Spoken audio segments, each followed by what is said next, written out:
As-tu vu que le projet de réaménagement de notre promenade maritime va bon train?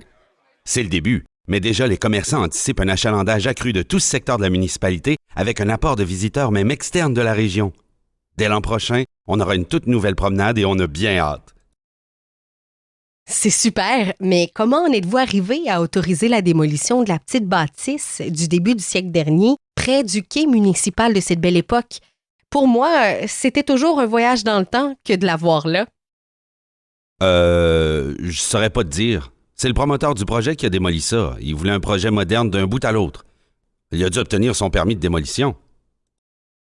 C'était une construction de 1910 de mémoire. Il est fort possible que l'immeuble faisait partie de l'inventaire de biens patrimoniaux devant être dressé par la MRC ou peut-être même que vous deviez aviser le ministre de la Culture avant d'autoriser la démolition. Je suis surprise que la démolition a pu être autorisée aussi rapidement. Ben voyons. Comment notre promenade toute moderne aurait pu se faire avec cette bâtisse inutilisée depuis belle lurette en plein milieu? Avec mon directeur général, j'ai participé au webinaire de la FQM sur le projet de loi 69 qui implique une série de mesures dont certaines sont en vigueur depuis le 1er avril 2021 et d'autres qui s'y mettent en place progressivement jusqu'en 2026. Il y a toutes sortes d'obligations de conformité et de nouveaux outils pour protéger intelligemment notre patrimoine immobilier. Un propriétaire peut même être contraint à remettre en état ou rebâtir un bâtiment qui ferait l'objet d'une telle protection et qui ne devait pas être démoli. Il y a même des amendes importantes qui sont prévues en cas de contravention à la loi ou à un règlement municipal. Arrête, tu m'inquiètes. Notre vieille bâtisse a été démolie, mais selon ce que j'ai compris, c'est qu'on n'avait pas le choix. Je ne serais pas surprise que la démolition sans validation ou autorisation ne faisait justement pas partie de vos choix. Je t'invite, par prudence, à t'informer à ta direction générale de vos obligations légales. Par exemple? Tu as parlé de la vieille bâtisse. Dans le fond, tu voulais dire qu'elle ne servait pas et qu'elle n'était pas bien entretenue, n'est-ce pas? Exact.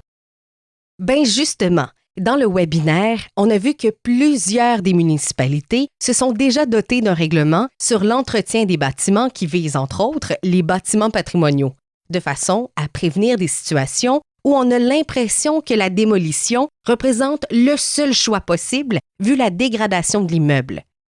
Faut savoir que le PL 69 fixe l'échéance pour l'adoption de ce règlement sur l'entretien par toutes les municipalités en 2026. Mais nous, on a décidé de l'adopter dès maintenant. OK, mais nous, on aurait pu faire quoi? Avec la position centrale de ce petit bâtiment, pourquoi ne pas en avoir fait un kiosque d'information sur tout ce que votre promenade présente comme commerce, services et activités? Des vignettes historiques sur la municipalité, sur ce qu'était la promenade à l'époque. Ils vantent tout le temps de ce côté-là de la municipalité. Le kiosque pourrait prêter des cerfs-volants et d'autres idées pour les activités familiales. Une remise en état de la bâtisse à sa beauté d'il y a quelques années n'aurait pas été difficile dans le fond. C'est un fait, mais j'ai retenu qu'un promoteur est en pourparlers pour qu'une crèmerie trône là où la bâtisse était. Justement, dans le webinaire, on a abordé les principes à respecter pour qu'une rénovation soit conforme aux contraintes légales qui s'imposent et aux enjeux de protection du patrimoine immobilier de la municipalité. En gros, plusieurs choses sont possibles en recherchant l'équilibre entre le développement et la protection du patrimoine. Ce que j'ai aussi retenu du webinaire, c'est que le PL 69 repose sur 3 grands axes. 1. Identifier, donc documenter, ce qu'on a sur notre territoire via notamment l'inventaire réalisé par la MRC. 2. Protéger. Et 3. Mettre en valeur notre patrimoine immobilier. Dis-moi, ce qui constitue des immeubles patrimoniaux, est-ce que c'est clair pour ton équipe et toi? Pour nous, cette compréhension a été notre point de départ. On a compris que le patrimoine bâti au Québec comprend les diverses structures et constructions qui témoignent de notre histoire et de notre culture. Il représente notre héritage architectural et urbain, reflétant les époques passées et les identités locales. Plusieurs de ces structures et constructions qui entrent dans cette définition nous ont vraiment surpris. Avant l'adoption du PL 69, plusieurs des immeubles qui ne bénéficiaient pas de la protection de la loi sur le patrimoine culturel ont pu être démolis sans réelle restriction ou sans réelle vérification de leur valeur. Une fois démolis, c'était trop tard. Vu les conséquences de ce manque de protection, des modifications à la loi ont été nécessaires pour, entre autres, confier plus de responsabilités et de contrôle aux municipalités. Comme élus, on est très certainement des acteurs de premier plan pour intervenir quant à la protection du patrimoine immobilier de notre territoire, n'est-ce pas? Une de ces modifications à la loi est que les MRC ont maintenant l'obligation d'adopter et de mettre à jour un inventaire des immeubles construits avant 1940 qui sont situés sur son territoire et qui présentent une valeur patrimoniale.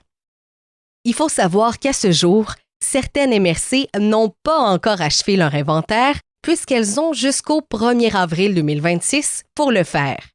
Mais entre-temps, dans ces cas-là, toutes leurs demandes de démolition pour les immeubles construits avant 1940 doivent être notifiées au ministre de la Culture pour lui laisser le temps d'intervenir s'il le juge approprié.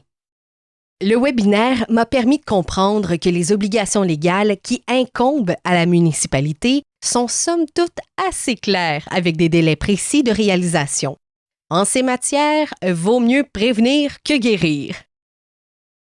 Nous, on se posait sérieusement la question, à savoir comment concilier la préservation de notre patrimoine immobilier avec la croissance et la modernisation. Et très concrètement, ce qui nous a le plus aidé avec le webinaire, ce sont les pistes qu'on s'est fait donner pour respecter nos obligations légales, mais aussi pour monter notre plan de match pour bien identifier ce qu'on doit faire, dans quel délai, et ce en tenant compte des enjeux particuliers de notre territoire. C'est à la fois simple et clair et tellement utile. Moi, je ne peux pas te guider sur tout ce qui te serait le plus utile compte tenu des particularités de ta municipalité, mais le webinaire de la FQM est justement fait pour t'orienter sur ces questions importantes. On devrait dîner ensemble plus souvent.